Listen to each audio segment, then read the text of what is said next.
Так, бұл эфир, алейкум ассалам, бұл эфир, қазір эфирдің басталғаны емес, қазір бұл байланысты тексеру үшін шығып отырмыз. Марғұлан ағаны күтеміз, Марғұлан аға біз дайынбыз бұл жақтан, Марғұлан аға жақта интернеттің связі әлсіздеу болып тұрған сияқты. Өкінішке орай, қазір алдында WhatsApp-пен сөйлестім, WhatsApp-пен вроде бы как нормальный болып тұр, видео звонок бәрі. Енді қазір мына жерде күтеміз. Енді Марғұлан ағаны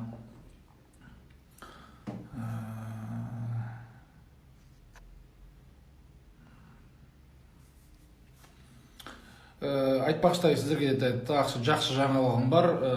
Жексенбі күні кешкі сағат 6-да Forbes-тың егері, Қазақстандағы Forbes-тың шығарушысы, баспагері Арманжан Байтасов мырзамен бірге эфир болатын келісіп қойдық. Сондықтан ала бұйыртса Forbes-ты шығарып жүрген елдер Forbes-қа баруды армандап жүрсе, сол Forbes-ты шығаратын кісілермен ала бұйырса, иншалла бір жақсы эфир, жақсы контент болатын сияқты. Не үшін құлақтан тие бересіңдер? Ешкімнің құлағын тиіп жатқан жоқ. Бұл жердегі формат қазір байланысты тексеріп отырмыз. Марғұлан аға шықса өте керемет болатын еді.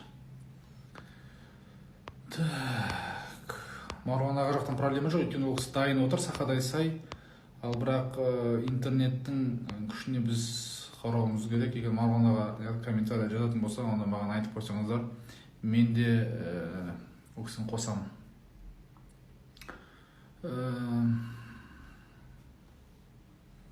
Так, Forbes ол не білмегенге дейді, білмегенге Google жазсаңыз шығады. Forbes деген жақсы журнал.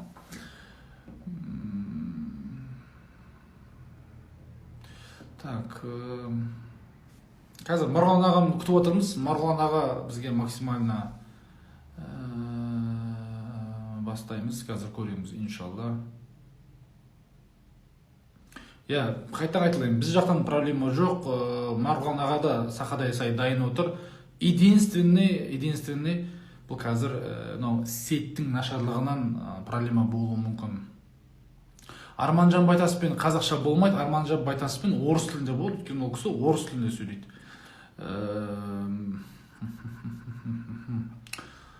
Так, акция туралы қараңыздар, мен қазір осы тікелей эфир біткеннен кейін Марғұлан ағаның Федоровқа берген интервьюін берем.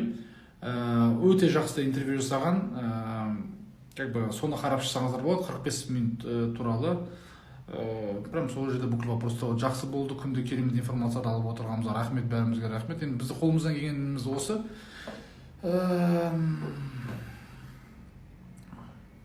Так, Виталий Бужан жақсы, бірақ ол қазақша сөйлемейді, телевизия аудиториясы да қатты қызық емес бұл. Марғұлан ағам шықты. Марғұлан ағам шықты, қазір связьді қараймыз. Ассаламағалейкум аға. Аға, ассаламағалейкум. Алейкум ассалам.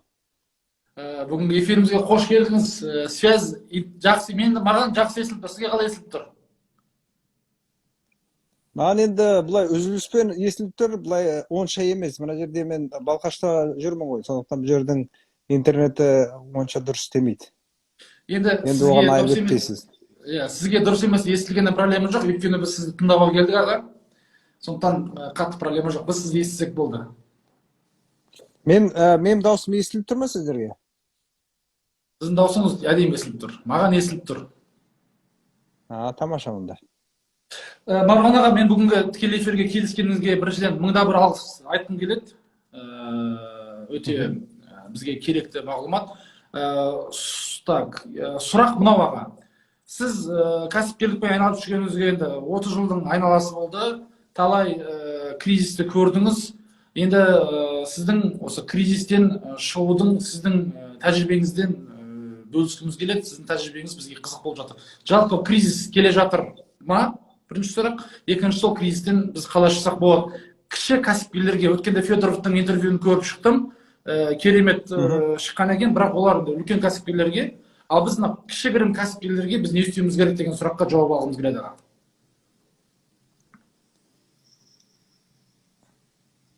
иә қазір бәрі естіліп тұр ма? Бәрі дұрыс естіліп тұр ма? Дауысым? естіліп тұр, маған естіліп тұр, иә. Аха, иә, біріншіден, әрине, кризис бола ма, мына дағдарыс бола ма, болмай ма деген сұраққа, дағдарысы, шын айтса, дағдарыс уже басталды. Ол, мысалы, мына американдық құнды қағаздар нарығын алатын болсақ, ол жерде құнды қағаздар нарығының, жалпы құнды қағаз нарығының бағалары 30%-ға түсіп кетті бір айдың ішінде. 30%. Мысалы, біз 2018 жылдың дағдарысын алатын болсақ, ол уақытта 48%-ға түскен болатын. 2008 жылдың дағдарысы. Ал егер 2001 жылдың дағдарысын алатын болсақ, 56%-ға түскен болатын. Міне өздеріңіз көріп отырсыз, қазір осы бір айдың кейінгі бір айдың өзінде мына американдық құнды қағаздар нарығы 30%-ға түсіп қалды. Ол жерде мынандай түсініктеме бар да, егер нарық қағазда жаңағы құнды қағаздар нарығы 20%-дан аспаса түсуі, төмендеуі, онда оны жай не дейді, коррекция деп айтады. Коррекция.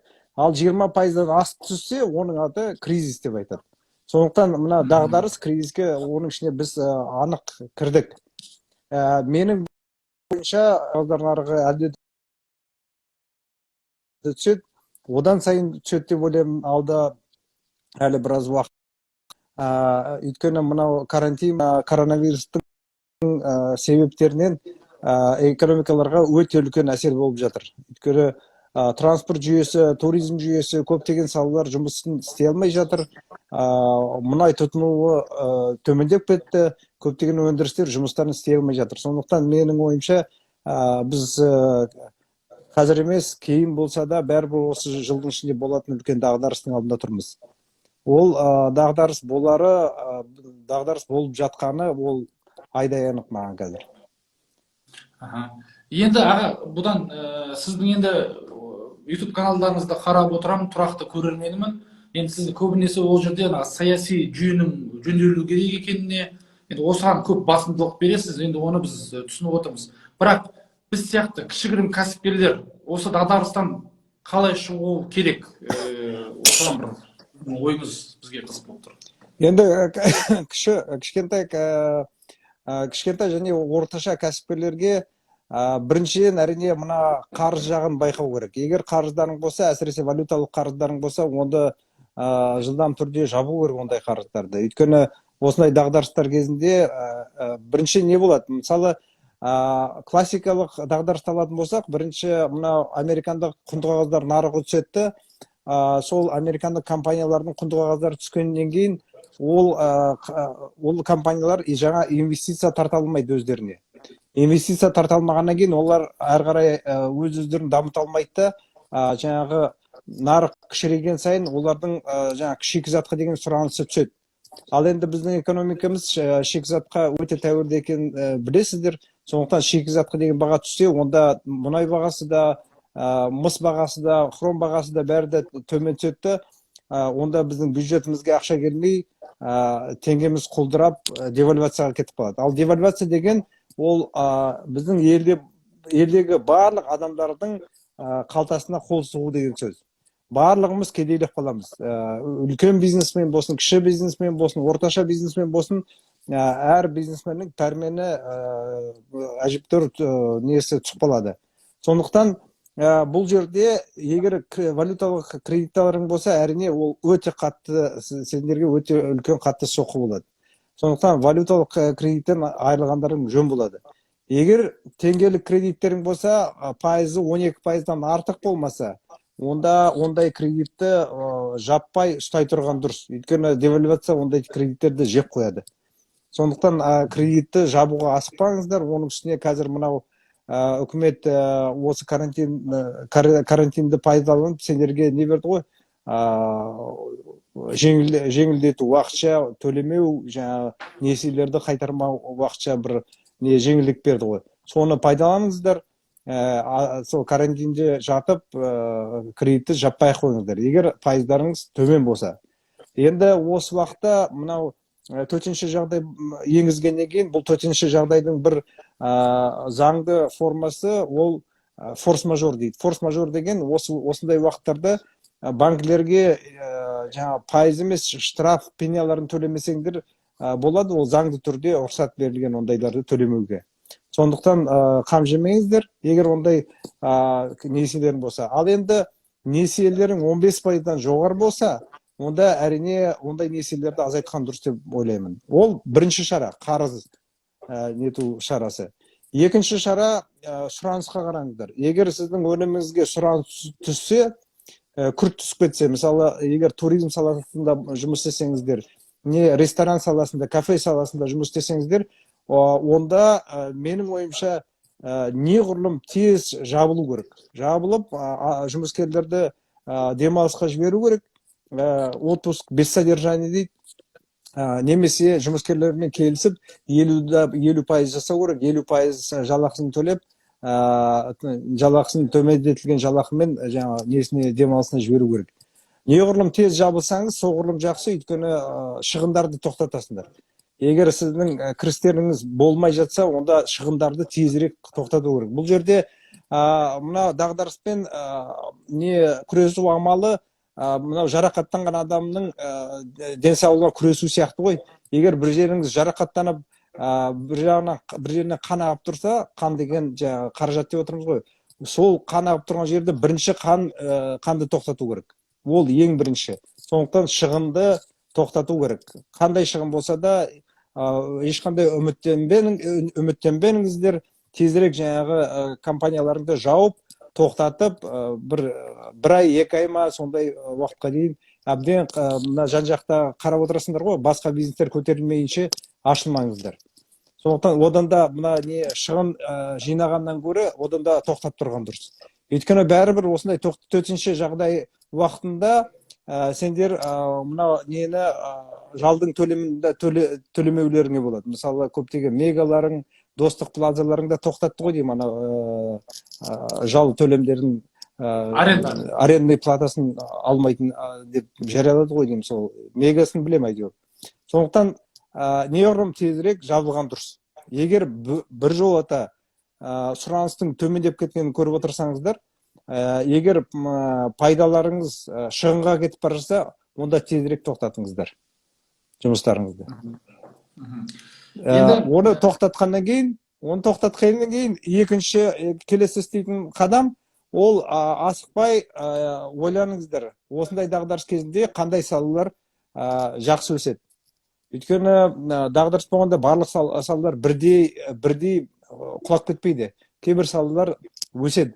Сондықтан сол жағын ойлап, өздерінің бизнестеріңді сол жаққа қарай бұрмалаған дұрыс деп ойлаймын. Ол қандай бизнес болуы мүмкін аға?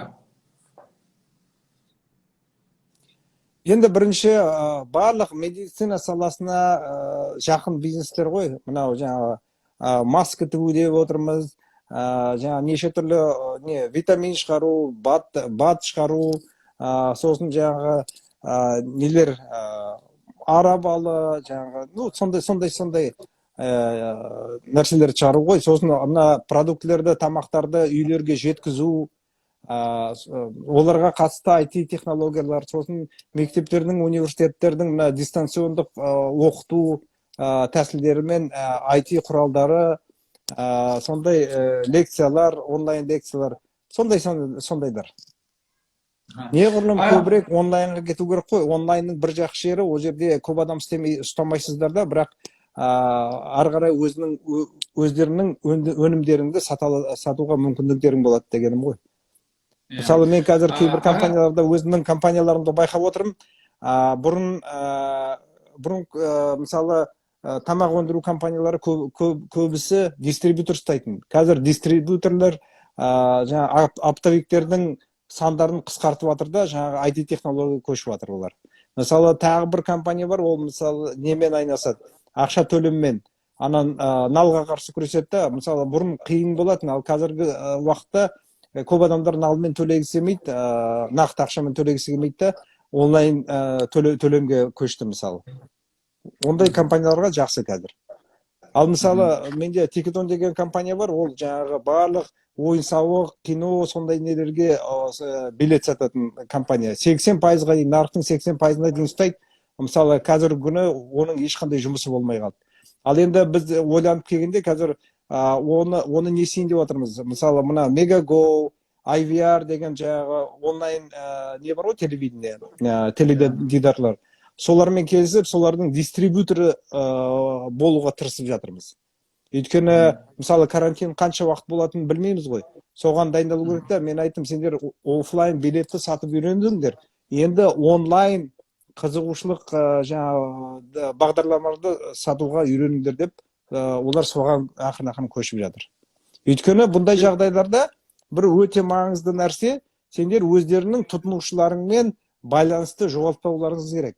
Бұл өте маңызды. Өйткені бұндай жағдайда егер өздерінің тұтынушыларыңмен, клиенттеріңмен байланысты жоғалтсаңдар, онда мына дағдарыс біткеннен кейін, осы дағдарыс кезінде сендердің бәсекелестерің сендердің нарықтарыңды алып қоюы мүмкін.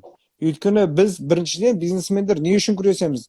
Мына біздің тұтынушылардың басындағы, мына миындағы орын алып тұру үшін күресеміз. Олар сендер туралы әрдайым сендердің өнімдеріңді, компанияларыңды ойларында, жадында ұстап, ұмытпаулары керек. Ол үшін, мысалы, егер өнімдерің өтпей жатса, бәрібір клиенттеріңе имейл жіберіңдер, қалдарын сұраңдар. Егер мүлдем, мысалы, сендердің мекемелеріңді біреу жауып қойса, айталық, жабылып қалды дейік. Мысалы, сендер кино көрсетесіңдер, немесе мейрамхана, мысалы, мына үкімет билік жауып қойды дейік. Ал не істейсіңдер? Бәрібір қолдарыңда істейтін құралдарың бар, келешекті ойлаңдар. Барлық клиенттеріңе жаңа бір көмек көрсетіңдер, маска жіберіңдер, сыйлық ретінде, имейл жіберіңдер, Наурызбен құттықтаңдар. Осындай бір видео шығарып, оларға сәлемдеме жіберіңдер. Әйтеуір әрдайым сол клиенттермен байланыс ұстап отырыңдар. Сонда мына дағдарыс біткеннен кейін, карантин біткеннен кейін сендердің клиенттерің жедел түрде қайтып келеді.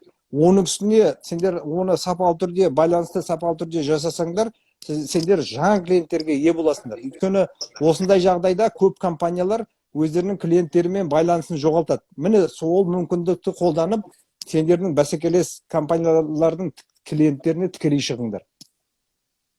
Өте керемет аға, мен өте жақсы келісем. Аға, тағы да бір сұрақ, жалпы енді сіз өзіңіздің қасыңызда жүргеннен кейін мен сіздің мынау бизнестегі жетістіктеріңізден бөлек, сіз мынау тұлғалық дамуыңызға да қайранмын. Өйткені қаншама кітап оқисыз, өзім оны көзбен көріп жүрмін. Мынау карантинде қазір елдің бәрі жатыр үйде, карантинде.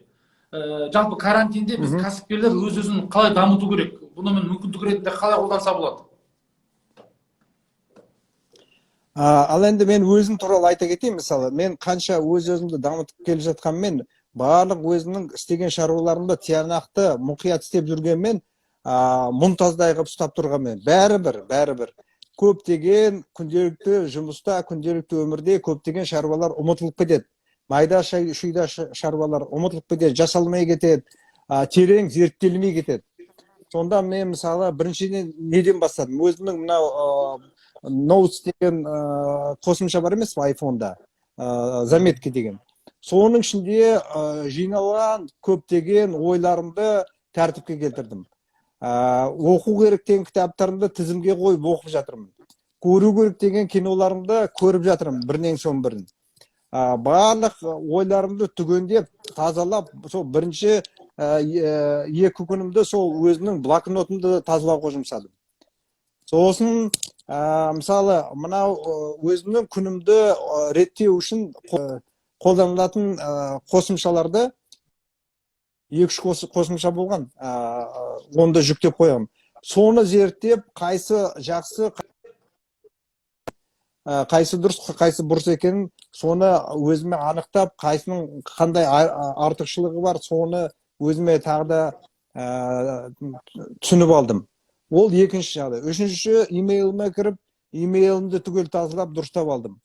Және де келешекте мына имейлімде неше түрлі имейл жиналмас үшін ол жерге мына имейлде, мысалы, неде Samsung'та да бар шығар, ол жерде алгоритм бар, робот жасауға болады. Мысалы, Қуаныш Жонбайдан келетін болса, ол хаттың ішінде маркетинг деген сөз болса, онда мына папкаға саласың.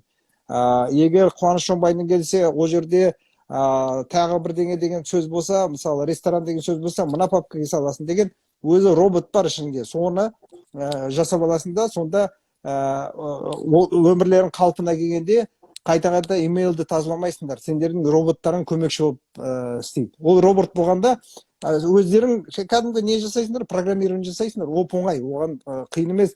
Оны қиын болып тұрса да, немесе білмей тұрсаңыз да, оған жарты күн жоғалтыңыздар, бір күн жоғалтыңыздар. Жай әшейін күндері сендер ондай уақытты таба алмайсыңдар. Қазір осыны пайдаланыңыздар. Ол екі нәрсе. Үшінші, өздерінің жоспарларыңды реттеңдер. Не істейсіңдер? Өздерінің мақсаттарыңды дұрыстаңдар. Қандай мақсат қоясыңдар? Не істейсіңдер? Сондай нәрсе. Мен 3 күнді не нәрсеге жұмсадым? Тағы бір 3 күнімді. Мен мына теңгенің әр түрлі сценарийін жасадым. Мысалы 500 теңге долларға болса не болады? Менің компанияларым не болады? 550-де не болады? 600-де не болады? 650-де не болады? Сол 750-ге дейін болжам жасадым. 750 теңге долларымыз 750 теңге болғанда сұраныс қалай түседі? Дағдарыс қандай болады? Қандай терең болады? Менің компанияларым қайсысы құлайды, қайсысы құламайды, қайсысы шыдайды, қайсысы өседі, қайсысы бәсеңдейді? Ондай сценарий өзіме құрдым. Білесіздер ме, егер сіздер сценарийдің бәрін дайындап қойсаңыздар, онда сіз күтпеген нәрсе болмайды бұл өмірде. Өйткені жасалып қойған сценарий ол өзіңіздің күткен нәрселеріңіз. Ал енді ондай сценарий бойынша сіздер бірдеңені күтіп отырсаңыздар, онда сіздер ол сценарийге дайындала аласыздар. Алдын ала басын алып, дайындалып, сондай сценарий болған күні сіз дайын болып отырасыздар да, сондай мысалы жағымсыз сценарийдің зардабын сіздер аз кешесіздер, дайындалмаған адамға салыстырғанда мысалы. Сондықтан өз жұмыстарыңызды қалпына келтіріңіздер, реттеңіздер. Ол тек қана кітап оқу емес, тек қана кино көру емес, тек қана видео көру емес, нақты өздеріңізді мына дағдарыстан кейін шыққаннан кейін, күнделікті өмірге келгеннен кейін сіздердің уақыттарыңызды үнемдейтін шараларды қазір жасап алыңыздар.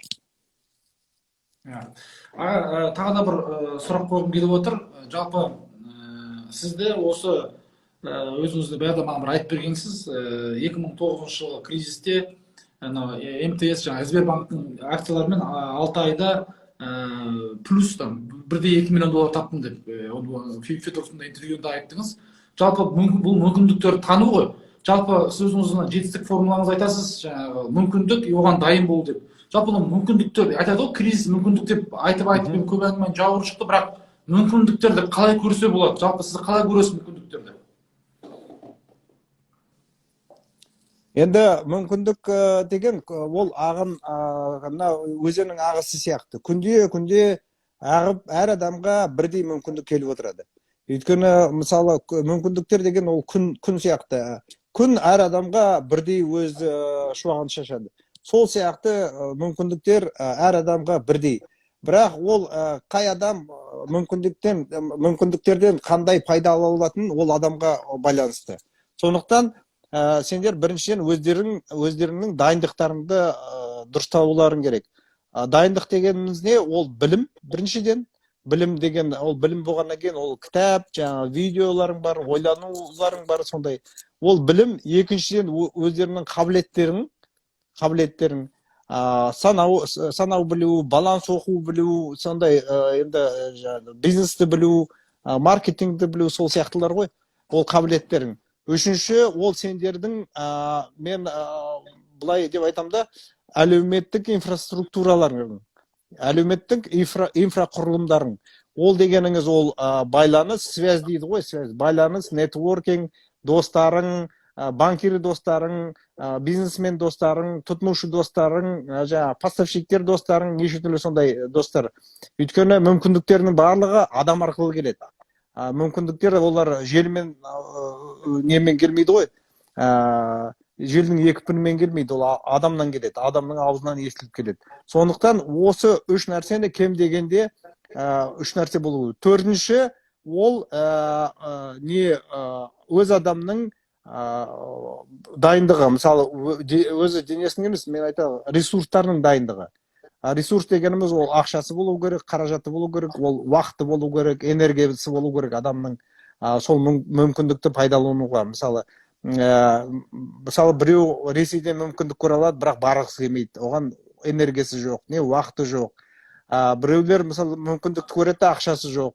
Сондықтан осы төрт нәрсеге назар аудару керек. Бірінші, өздеріңнің мына дамуларыңыз, ол мүмкіндікті көру, дамуыңыз, сосын мүмкіндікті пайдалана білу. Ол екінші қабілеттеріңіз, үшінші мына әлеуметтік нетворкинг, ол инфрақұрылымдарыңыз, төртінші ол ресурстарыңыз. Осылардың бәрі дайындық. Бұндай дайындықтарыңыз болмаса, кейде мысалы мүмкіндікті сіз көре алмайсыз.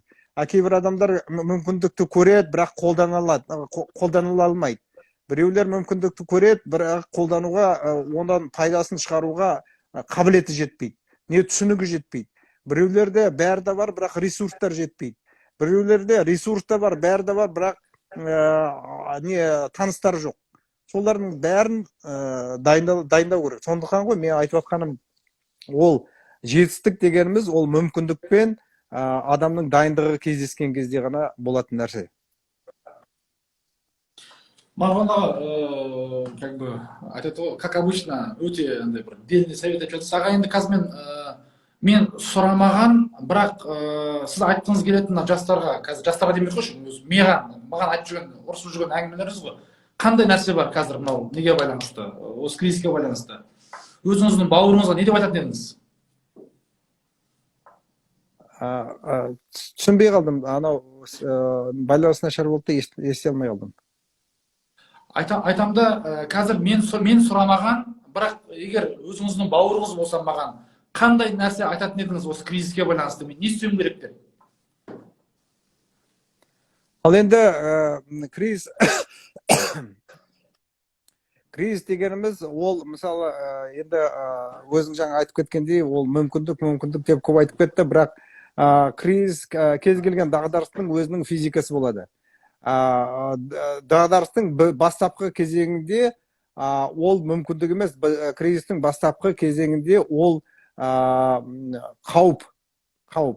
Мысалы, мына Қытайдың өзінде де несі бар ғой, иероглифінде бір жағынан қауіп дейді, бір жағынан мүмкіндік. Мысалы, егер сіз мына дағдарыс келді, мүмкіндік қазір пайда болады деп, ақшаларыңды тез салып кетсеңдер, бір инвестиция жасап бизнеске салып кетсеңдер, онда асығыс болады да, сендер ол қаражаттарыңызды жоғалтып аласыздар. Сондықтан естеріңізде сақтаңыздар, дағдарыс басталғаннан бастап, кем дегенде бір жыл ол қауіп, ол әлі мүмкіндік емес, ол қауіп. Сондықтан ақшаларыңызды ақша ретінде, нақты ақша ретінде үйде ұстаңыздар. Үйде, банкіде де емес, өйткені дағдарыс кезінде бірінші банкілер құлауы мүмкін. Сендер банкінің тәуекелін өздеріңізге аласыздар.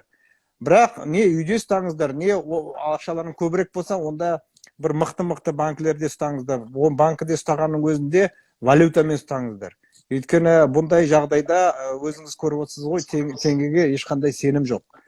Сондықтан ақшалай отырыңыздар, егер сатылмаған дүниелеріңіз болса, тез сатып жіберіңіздер. Артық дүниеден қазір құтылыңыздар. Қазір бағасы әбден еденге түспей тұрғанда қазір құтылып алған жөн. Неғұрлым қандай да болсын заттан құтылып, оны ақшаға айналдыратын мүмкіндік болса, ақшаға айналдырып алыңыздар. Оны ақшаға айналдырып алғаннан кейін бір жылдай күткен жөн. Инвестиция жасамай тұрып, ештеңе сатып алмай тұрып.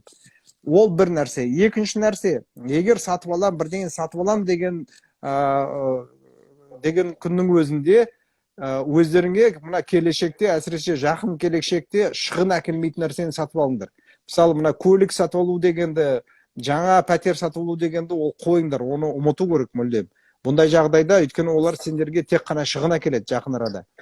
Ал сендерге жаңа доход, жаңа кіріс әкелетін нәрселерді ғана сатып алуға болады. Ол екінші нәрсе.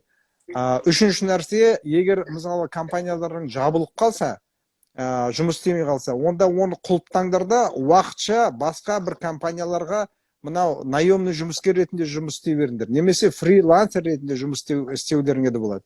Әйтеуір барынша кіріс табу, табыс табу жолдарын ойланыңдар.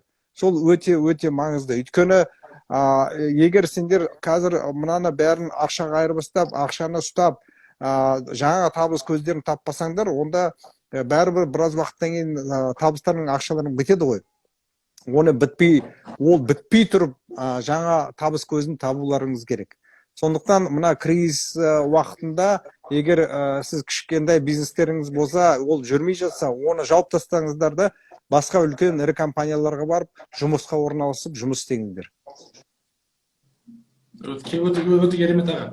Мынау бір неде әдемі сұрақ қойайын деп отырмын. Неге бар аға сұрайын деп едім. Осы әрдайым менен сіз маған айтқансыз, Қуаныш, 45 жасқа дейін квартира алам деп ойлама, квартира алатын болсаң, әдемі квартира емес, функциональный квартира ал деп айтқансыз да. Мен соны өзімнің аудиторияма айтып жататын, квартира алмаймын, мен арендада тұрамын деп. Соны көп түсінбейтін. Осы мәселені бір түсіндіріп берсеңіз, неге квартира алу бұл логичный емес кәсіпкерлерге? Қуаныш, жаңа естілмей кетті, мынау байланыс біресе үзіліп, біресе қосылып сөйтіп тұр. Сұрақты қайталасаң қысқаша. Сіз маған айтқан едіңіз, Қуаныш, 45 жасқа дейін квартира аламын деп ойлама, 45 жастан кейін алсаң болады, үй аламын деп ше. Өйткені бұл жақсы инвестиция емес деп. Мынау кәсіпкерлерге квартира алу жақсы инвестиция емес. Осыны бір түсіндіріп бересіз бе, неге екенін? Өйткені егер сіз пәтер алам, мен түсінігім бойынша жаңағы 45 жастағы адамға пәтер алу дұрыс емес инвестиция деген ба? Иә, маған айтқаныңыз. 45 жасқа дейін алма дедіңіз ғой маған. Былай ғой, мен алдында бұрын саған айтқан ақылымды айтып отырсың ба сен? Иә. Өйткені мен былай айтамда 45-ке дейін, мысалы әр адамның өзінің саты болады. Әр адам өмірі бірнеше сатыға бөлінеді. Бірінші сатысы ол білім алу. Ол 23, 22, 23 жасқа дейін. Ол тек қана білім алумен айналысу керек. Осы жастан кейін 22-23-тен бастап 30-ға дейін адам өзінің қабілетін өсіру керек. Қабілетін. Сосын 30 жылдан 35 жылға дейін адам өзінің байланыстарын кеңейту керек. Мысалы, связьдарын, достарын, сондай нетворкинг дейді ғой. Сол 35-45-ке дейін адам тек қана ақша табу жағын ойлау керек. Тек қана емес, жалпы ақша табуын ойлап, өзінің бизнесін кеңейту керек, өзінің табыстарын үлкейту керек. Сондықтан ондай жағдайларда мына шығын әкелетін нәрселерді сатып алмау керек. Бәрін жалға алып, көлік болсын, оны жалға алу керек, пәтер болсын, жалда тұру керек. Сосын 45-тен әрі қарай ғана ол бизнесмен өзіне қаражаты жеткілікті болса, өзіне пәтер алуға хақы бар деп айта аламын. Оның өзінде пәтер алғанда, менің өзімнің ақылым, пәтер алғанда пәтердің құны сіздің 1 жылдық, ең көп дегенде 1,5 жылдық кірісіңіздің, табысыңыздың мөлшерімен бірдей болу керек. Мысалы, сіздер жылына айталық $100,000 тапсаңдар, онда сол 100,000 төңірегінде ғана қып пәтерді алу керек. Кейін өскен сайын, кеңейген сайын, өздерінің табыстарының үлкейген сайын үлкенірек пәтер алуға болады. Бірақ естеріңізде болсын, әрдайым сіздер мысалы табыс тапқанның өзінде барлығын жұмсамауларыңыз керек. Кем дегенде бір 80-70% енді адамның жасына қарай реинвестиция жасау керек. Қайта инвестиция жасау керек. Мен мысалы қазір өз жасыма келіп отыр, мысалы 54 жасқа келгеннің өзінде, көптеген бизнес болып отырғанның өзінде, мен компаниялардың пайдасын 50%-нан артық пайдасын алмаймын. Қалған 50%-ын компаниялардың өздеріне қайта сала беремін. Мысалы, кейбір компаниялардан, мен көптеген компанияларымдан мысалы 100% пайдасын суырып алуға болатын еді. бірақ мен оны істемей отырмын. Ол қайта компаниялардың өздерінің өсуіне, өңуіне жаңағы қайта ақшамды қосып, үлкейтіп, өсіріп жатырмын. Ал мен 54 жасқа келген адаммын. Ал сендер мысалы өздерінің табыстарының көп дегенде 15-20% ғана жұмсап, қалған қайта инвестиция жасап отыруларын керек. Сонда ғана мына күрделі пайыз сіздердің ұпайларыңа жұмыс істейді. Күрделі пайыз деген ол ең үлкен күшті нәрсе. Енді былай Google-дан қарасаңыздар, күрделі пайыздың не екенін соны түсінігін өздеріңіз де көресіздер. Уоррен Баффеттің айтуы бойынша, мына атом қаруынан кейін дейді, бұл дүниедегі ең қауіпті және үлкен нәрсе ол күрделі пайыз деді. Міне, оның күштілігі соншалықты. Сложный процент, я. Сложный процент, айтып жатсыз ғой. Сложный процент ғой айтып жатқанымыз аға, иә? Сложный процент, иә, сложный процент. Сложный процентті өзіңнің мүддеңе қолдану, ол өте үлкен өзі өнер. Оны білу керек, түсіну керек. Марғұн аға, бір сұрақ қойыңызшы, коронавирусқа байланысты. Кейбір адамдар коронавирусты өтірік дейді, рас дейді. Жалпы үкіметтің жасап жатқан шырпысына байланысты кейбір қарсы пікірлері бар. Жалпы коронавирусқа көзқарасыңыз қалай ағасын? Қуаныш, сенің айтып жатқан сөздерің кәдімгі трубадан шығып жатқан сияқты. Кейінгі естігенім мына коронавирус жөніндегі ой пікіріңіз деп отырсың ба? Иә. Енді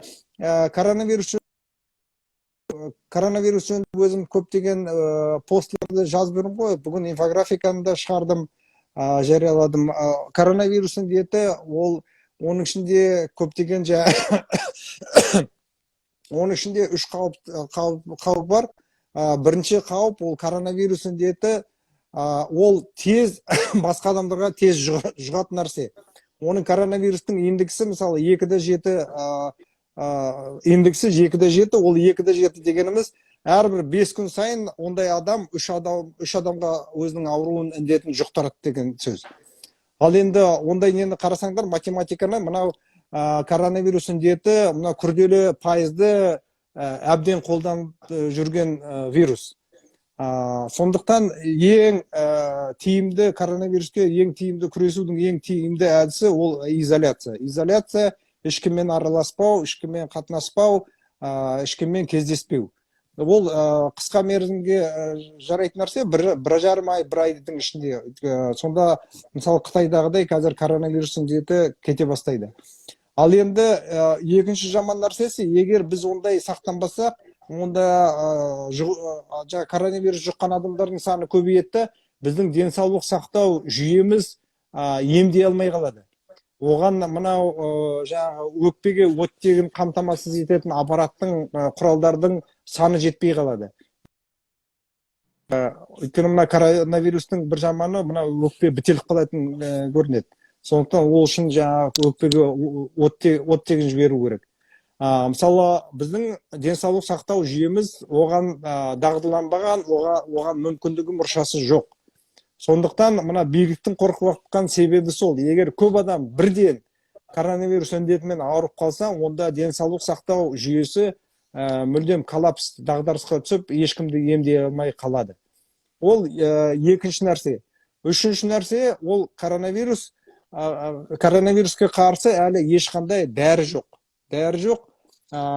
Сондықтан ешкім ол індетті емдей алмайды. Сондықтан ол бұл жағынан тағы да қауіпті індет.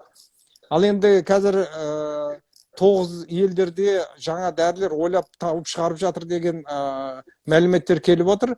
Бірақ олардың өзі нарыққа келу үшін, бізге жету үшін кем дегенде 6-8 ай өтеді деп ойлаймын. Ал ол уақыттың ішінде егер біз изоляция жасап, өз-өзімізді сақтасақ, онда көп адам зардап шекпейді, көп адам ауырмайды. Бірақ қанша дегенмен мына медициналар ондай үлкен болмаса да, экономикалық зардабы алпауыт өте үлкен болады. Сондықтан дағдарыс ол міндетті түрде келетін нәрсе. Өйткені мына изоляция дегеніміз ол бизнеске деген тікелей келетін несі бар, зардаптары бар. Сондықтан бизнес бұндай жағдайда өзің білесің дами алмайды. Өйткені бизнес клиенттер арқылы дамиды ғой.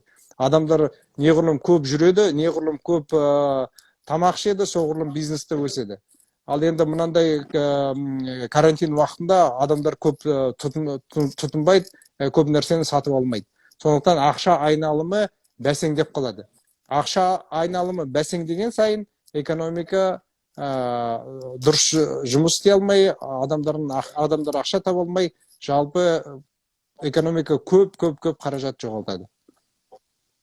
Аға, мынау кризистің уақытында, енді бізден все-таки кәсіпкерлер аудиториясы ғой, мынау бизнестің уақытында жаңа бизнес бастауға қалай көзқарасыңыз қалай? Егер бизнес бастауға желание болса, айталық бір 10 000 долларыңыз болса, қалай көзқарасыңыз?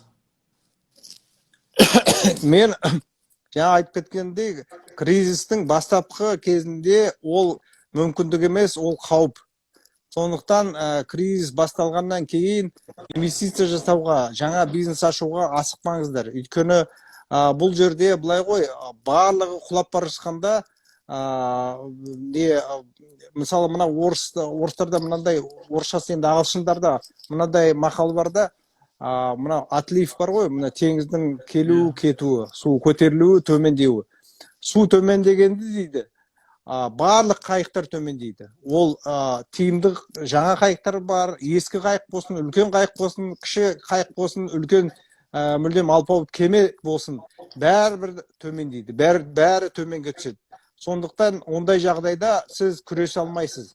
Мынау неге қарсы күресе алмайсыз, егер су деңгейі төмендеп бара жатса. Сондықтан асықпаңыздар, бизнес жасауға асықпаңыздар. Уақыт бар, мына дағдарысты пайдаланып, қайта көбірек ойланып, талдау жасап, сараптау жасап, сұрыптау, бизнестің түрлерін сұрыптауын жасап, жаңа өндіретін тауарлардың түрін ойланып, қандай тауарлар дефицитке ұшырап жатыр, неге сұраныс өсіп жатыр, соны зерттей келе барып, сосын барып бизнес ашу керек. Бұл уақыттың бір жақсы жері сіздерге ойлануға, бәрін талдап, нетуге талдап, сұрыптап, жоспарлап, болжап, есептеп соң бәрін істеуге уақытыңыз мүлдем көп. Уақыт көп. Сондықтан асықпауларыңыз керек. Осы уақытты пайдаланып. Мен айтып отырмын ғой, негізі мен өзім кішке бизнесмен егер болғанымда, мен кем дегенде жарты жыл ешқандай әрекет, зерттеуден басқа ешқандай әрекет жасамас едім. Тек қана зерттеу, білу, түсіну, қандай тауарлар, не болып жатыр, қандай тренд болып жатыр, басқа адамдармен сөйлесер едім, кімдер не сатып жатыр, қандай дефицит болып жатыр, қандай тауар жеткілікті, қандай тауар жеткіліксіз. Адамдардың, өйткені осындай уақыттарда адамдардың сұранысы өзгереді. Кейбір мысалы дағдарыссыз мына жай күндері сұраныс бір болса, дағдарыс кезінде сұраныс мүлдем өзгеріп кетіп, басқа сұраныс болуы мүмкін. Мысалы, мына өздеріңіз білесіз шығарсыз, Uber компаниясы және Airbnb компаниясы, олар осы идеялармен мына 2008 жылдың дағдарысы алдында да белгілі болатын. Бірақ 2008 жылы болған дағдарыстың арқасында ғана адамдар көліктерді сатып алудан гөрі жалдағаға көбірек не берді. Өздерінің 2008 жылғы дағдарыстан кейін қатты бағасында өсіп кетті, қатты дамып кетті. Мысалы сондай дағдарыс тұтынушылардың таңдауын өзгертеді. Тұтынушылардың жаңа сұранысын пайда қылады, кейбір тауарларға сұраныс мүлдем түсіп кетеді мысалы. Керемет аға, менде связі нашар болып отыр. Соңғы сұрақ қойыңыз. Әдемі естіліп жатыр, маған әдемі естіліп жатыр. Соңғы екі сұрағым, бірінші сұрақ аға, бұл кризис қанша уақыт болады деп ойлайсыз? Бірінші сұрақ. Кризис қанша уақыт? Енді мынау кризис дегеніміз бірінші түсінуіміз керек. Кризис дегеніміз ол американдық құнды қағаздарының нарығының кризисі біріншіден. Өйткені ол себеп болғаннан кейін сол нарықтың құлдырауы, кризисі басқа салаларға да өте қатты әсер етеді. Ал мынандай мақал бар да, мына биржаларда, егер Америка түшкірсе дейді, барлық дүние жүзі тұмаулайды дейді. Ал қазіргі заманда мына ондай экономика ол Қытай экономикасы болып кетті. Экономика Қытай түшкіріп еді, мына Уханда әлемнің бәрі тұмаулап кетті. Сол сияқты ғой. Сондықтан бұл дегеніміз мына Қытай экономикасына қарауымыз керек, және американдық экономикасына қарауымыз керек. Әрбір кризистің өзінің статистикасы бар. Кейінгі 100 жылдың ішінде, мысалы, нарық қағаздар құлдырап құлағаннан кейін кем дегенде 2 жыл, 2,5 жыл көтерілгенше дейін 2,5 жыл өтеді.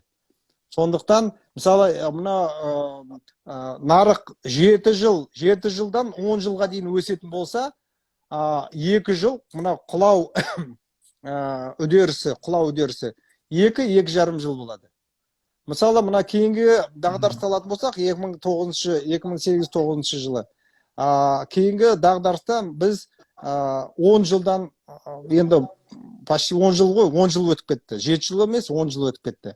Енді 10 жыл барлық әлемдік экономика өсіп келгеннен кейін, қазір, мысалы, егер биржаның нелерін салыстырсаңыздар, қазіргі биржаның жоғарғы деңгейі 2008 жылдың ең жоғары нүктесінен салыстырғанда 2,5-3 есе өскен. Ол енді құлау үшін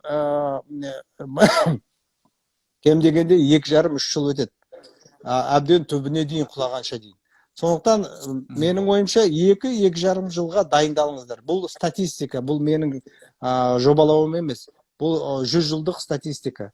Сондықтан мына биржалар құлап, жарты жылдың ішінде көтеріліп кету ол мүмкін емес. Немесе 1 жылдың өзінде көтеріліп кету мүмкін емес. Өйткені ол ұзақ процестер, сіздер жай жаңа тауар өндірудің өзіне кем дегенде 1 жыл кетеді.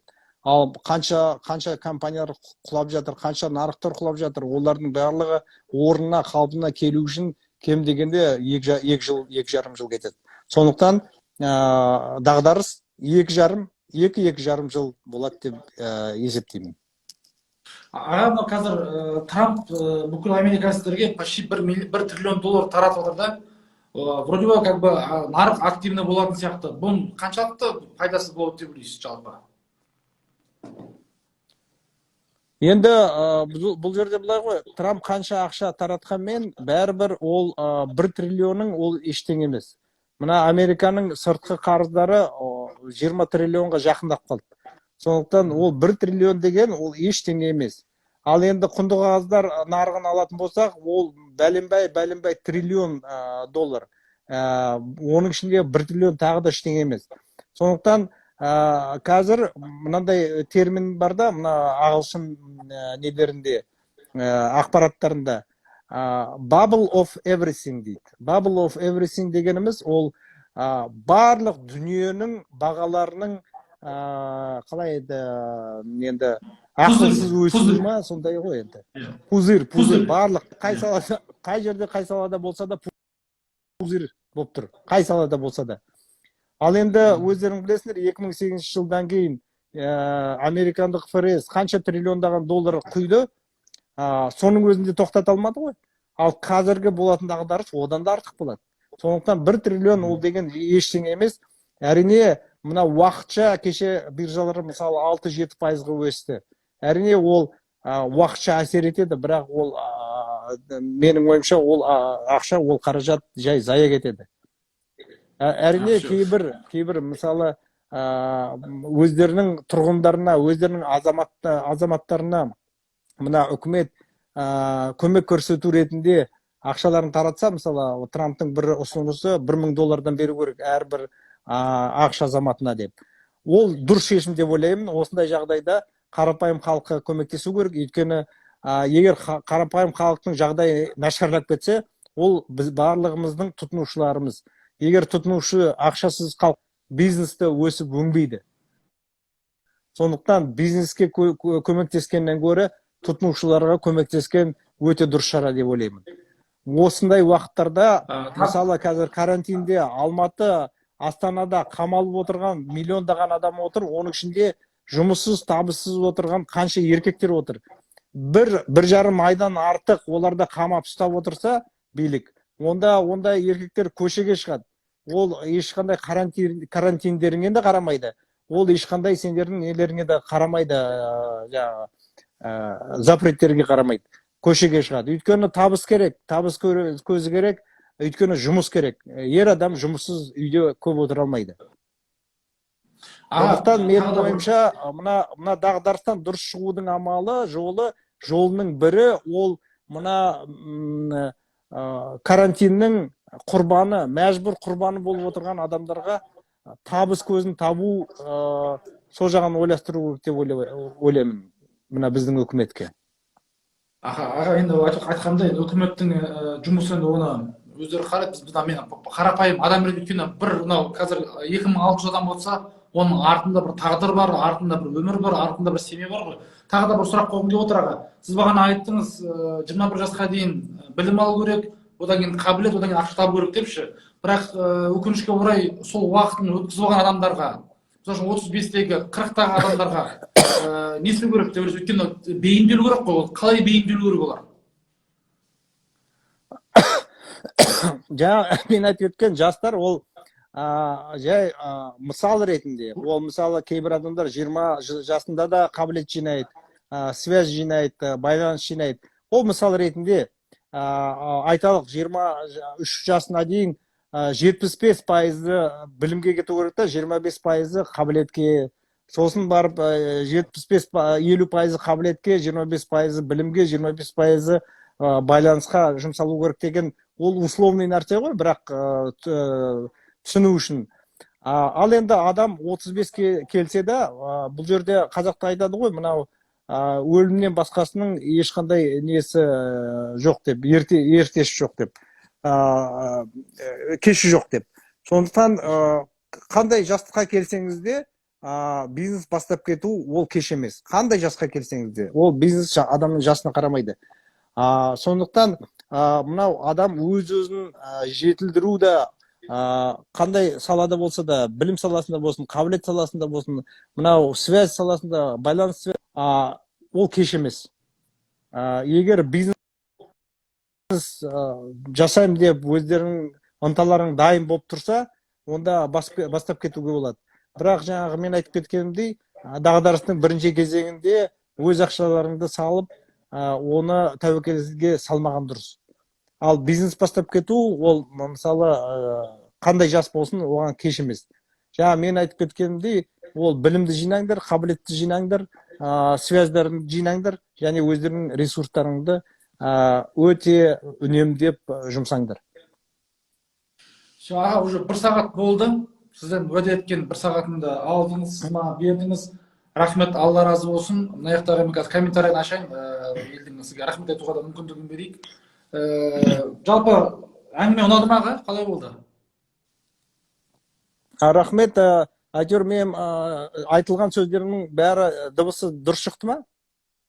Өте, маған әдемі естілді. Мына аудиторияға да жақсы естілген сияқты, бәрі қуанып рахмет айтып жатыр. 3000-ға адам көрді, аға. Сізге рахметімді білдіргім келеді, аға. Алла разы болсын. Біліміңізді беріп, бізге бөліскеніңізге.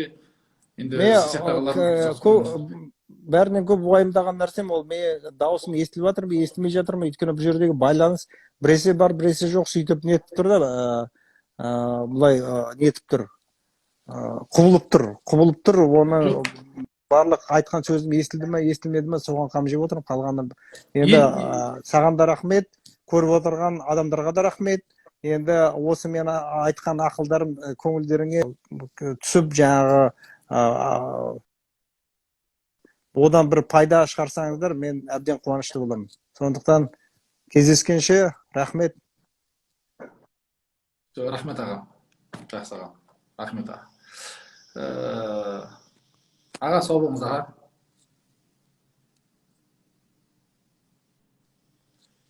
Сау болыңыз, аға. Так. мен енді ала бұйыртса қазір мен күткеннен әлдеқайда сапалы тікелей эфир болып кетті. Все-таки кезінде 6 миллиард доллар болған адам ғой, 6 миллиардтың аты 6 миллиард. Алла бұйыртса қазір мен өзімнің қыздарыма сұрақ көремін. Осы болған нәрсені бір әдемілеп, бір PDF файлмен жақсылап жасап берсе, иншалла соның бәрін реттеп қоямын. Сақтаймыз. Может, еще аудио файлға да жасауға тырысамыз, иншалла көреміз. Жалпы қараңыз, бұл жердегі нәрсе, Марғұлан ағаның айтқан нәрселерді мен қазір өзім кішкене переводтап берейін. Көп нәрсе айтылды, бірақ мынау кәсіпкерлерге айтылатын нәрсе, бұл өзінің аудиториясымен связьді жоғалтып алмау. Өте маңызды нәрсе. Жаңа айтты, потребительдермен қарым-қатынасты жоғалту, өйткені ол өзгереді. Даже қазір мен істеп жатқан нәрсенің өзі де бұл өзінің аудиториясымен связь жоғалтып алмау. Көріп отырсыздар ғой. То есть мен жаңағы кәсіпкерлермен жаңа мүмкіндік беріп, даже оларға ұстатын бір товарымыз болмаса да связь ұстап отыру. Өйткені ол кризис деген әңгіме бүгін осы бір күні бітеді. Әдемілеп бір аяққа тұрғаннан кейін иншалла мен осы өзімнің болашақ целевой аудиториямның бейсінде болғым келеді деп отыр. Одан кейін барып айтты, ең бірінші білім жинау керек. Жаңа нәрсе үшін одан кейін осы білімді қабілетке айналдырумен айналысу керек. Бұл тренировка деп айтамын мен бұны. Үшіншісі связь, общение, қасыңыздағы аудиторияны күшейту керек деді. Төртіншісі бұл айтқанда ресурс, бұл ақшамыз, басқамыз. Енді мен постоянно айтып жүретін нәрсем бар, мынаны көрген шығарсыздар. Қазір қайттан айтылайын, ақшаларыңыз болса сатып алған шығар, жоқ болса мынаны жазып алыңыздар. Не оқуға болады? Біріншісі Марғұлан аға айтып шықты, цельді қою керек деді. Кейін декомпозиция деген разбор, не керек емес, осыны жасап шығу. Одан кейін ОТП-ны жасап шығыңыздар, өте жақсы нәрсе.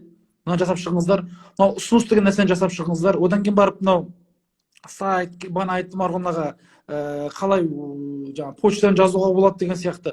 Продающий баннер деген нәрсенің бәрін үйреніп шығыңыздар. Қараңыздаршы, мынаның бәрін, мына блогерлермен жұмыс, бұл уже связь. То есть таргет деген не екенін білмесеңіз қарап отырыңыз, асықпай, ретаргеттің біздің бәрін Google'дан қарап шығыңыздар.